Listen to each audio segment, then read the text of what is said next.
அவங்களுக்கு என்னைக்கும் எங்களை மறக்கக்கூடாது, நாங்களும் உங்களை கண்டிப்பாக மறக்க மாட்டோம். இல்லை இல்லை இல்லை இல்லைங்க இல்லை அண்ணா சார் கொடுங்க ஃபோட்டோ செல்ல கொடுத்துருங்க. ஆமாம் செல்ல இங்கே கொடுத்துருக்கீங்க. Man who embarks all the opportunity ன்னு சொல்லுவாங்கல்ல, அதுக்கு வந்து நம்ம குரூப்ல நீங்க வந்து நம்ம பிரபாகர் வச்சுக்கலாம். என்ன சின்னதா இருந்தாலும் we'll make use of the opportunity. Yes. Marketing வேணும் இல்லைங்களா? இல்லைங்களா? மார்க்கெட்டிங்லேயே ஒன்றுமே இல்லை இந்த உலகத்தில். Am I right? So market yourself. Thank you Sukumar அண்ணா. உங்க சேவை மீண்டும் மீண்டும் தொடரட்டும். ரொம்ப ரொம்ப இந்த பணியெல்லாம் யாரும் செய்ய முடியாதுங்க. சரிங்களா?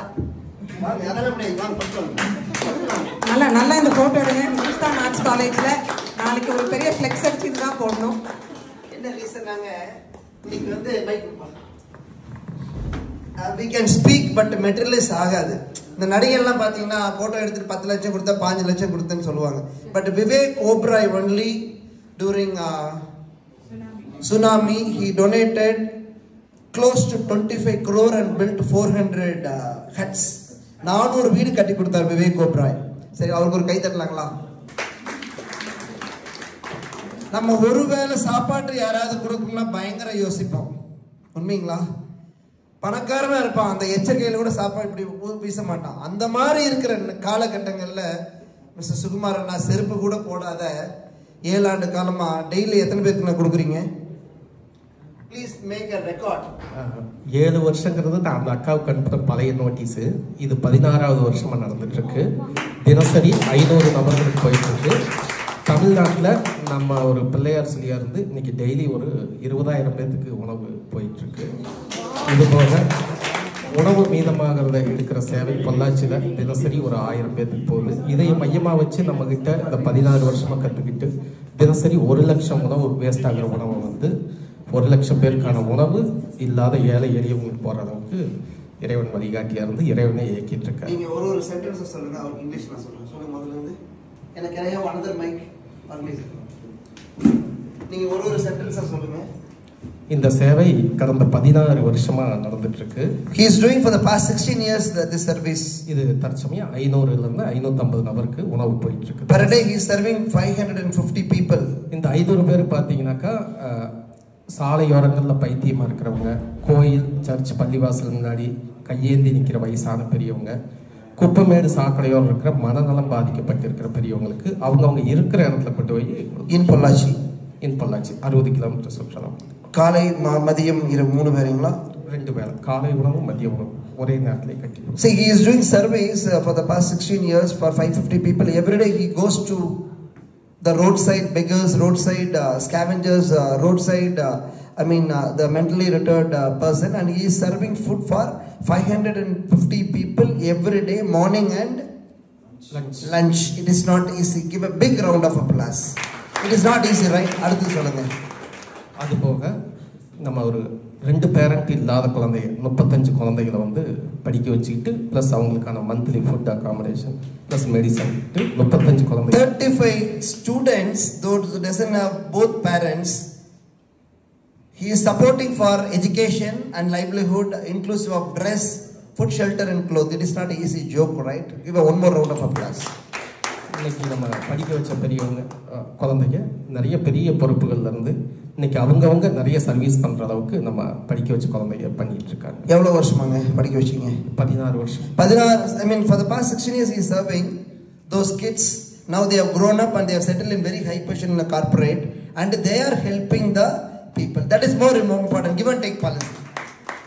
அப்புறம் சொல்லுங்க. அது போக நம்ம இடுப்புக்கு கீழே இயங்காம பெராலிசிஸ் வந்து திடீர்னு பெராலிசிஸ் வந்த பேஷண்ட்டுக்கு மற்றும் குடும்ப தலைவனாக இருந்து வழிகாட்டுறவங்க ஆக்சிடென்ட்ல ஏதாவது இடுப்பு கீழே இயங்காம போயிடுச்சுன்னா அந்த மாதிரி குடும்பங்கள் ஒரு 60 குடும்பத்துக்கு மளிகை ஜாமான் ஒவ்வொரு மாசமும் 1ஆம் தேதி அன்னைக்கு அவங்க வீட்டுக்கே போயிடும். There's some physically challenged parents or accident victims below the hip. Any limbs are amputated or any legs are amputated. He is serving for 60 families. Every month he is giving provisions to those people. That is highly miracle, ஒரு மாசம் சாப்பாடு கொடுக்கறதே பெருசு. But 60 families It may be families, maybe 5 or 10, and he is doing it. It is something very, spiritual, and it is a nightmare for me. Yes. இது போக பொள்ளாச்சியில் 60 kilometre சுற்றளவில் உணவு எங்கே மீதமானாலும் ஒரு டெத்து வீடாக இருந்தாலும் சரி, கல்யாணம் காது குத்து, எந்த மெஸ்ஸு, ஹோட்டலு, கார்ப்பரேட்டில் இருக்கிற ஒரு மெஸ் ஆகட்டும், இப்படி பொள்ளாச்சியில் எங்கேருந்து மிச்சமாகிற உணவை நம்ம தினசரி ஒரு 1000 நபர்களுக்கான உணவை எடுத்து அங்கே டெய்லி மலைவாழ் மக்கள் மற்றும் ஸ்லம் ஏரியா முடியாதவங்க, இல்லாதவங்க, ஏழை எளியவங்களுக்கு கொண்டு போய் சேர்த்துட்டு இருக்கோம். Every day, if any food wastage from marriage hall or any functions, he used to feed food for 1,000 people, for tribal people and those who want food. He is serving in front of the hospital like GH or church or mosque. இது போக நம்ம இந்த உணவு கொடுக்குற 500 பெரியவங்களில் எப்படி வாரத்தில் ஒரு death ஆகும், அந்த இறந்தவங்களை நம்மளே அடக்கம் பண்ணிடுறோம். So he is serving for 500 people every day. If anything happens, suppose if they attend the feet of God, he is doing all the rituals for that particular person. Every month, one deaths are happening, and he is doing that funeral and other rituals. அதுபோக நம்ம பொள்ளாச்சியில் எல்லா வீடுகள்லையும் பயன்படுத்தின பொருட்கள், பயன்படுத்தின பழைய துணிகள், நல்ல நிலையில் இருக்க துணிகள்லாம் எடுத்து கலெக்ட் பண்ணி அதையும் நம்ம முடியாதவங்க இல்லாதவங்க கொண்டு போய். Not only that, he is taking care of any old cloth, any unused cloths are there. He is taking that thing and hand over to the needy people. இப்போ அந்த பழைய துணி, பழைய பொருள் அந்த எடுக்கிற விஷயம் விரிவடைஞ்சு இன்னைக்கு வெளிநாடுகள்ல இருந்து துணியை நம்ம இதுக்கு அனுப்புறாங்க, பொள்ளாச்சி நம்ம இதுக்கு. இப்போ கோயம்புத்தூர்ல இருக்க ஒவ்வொரு அப்பார்ட்மெண்ட்டுக்கு நம்ம டேட்டு டைம் கொடுத்து நம்ம வண்டி அனுப்பிச்சு விடுறோம். ஒவ்வொரு நாளும் இந்த அப்பார்ட்மெண்ட்டுகள்ல இருந்து நம்ம எடுத்துட்டு முடியாதவங்க இல்லாதவங்க கொண்டு. Not only this very unique thing. It is posted in YouTubeல போட்டிருக்கீங்க இல்லையா, அதனால அங்க போச்சுங்களா ஃபாரினுக்கு? எப்படி அது போச்சு? ஃபாரினுக்கு நம்ம பொள்ளாச்சியில் படித்தவங்க பழைய முன்னாள் மாணவர்கள், நம்ம மகேஷ் கருப்பையன் தான் அதுக்கு basement. Through Magesh Karpaya sir, it went up to foreign country. From there he is getting cloth to his residence. அங்கிருந்து தான் நம்ம வெளிநாடுகள். Not only that, there are so many apartments in Coimbatore. He fixed the time and date. From apartment they are collecting cloth and distributing to the needy. Give a very big round of applause for this one noble cause. Thank you. எனக்கு ரொம்ப சந்தோஷமா இருக்குது. அதான் gift.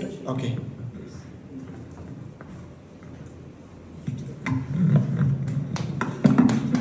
Thank you Sukumar Anna.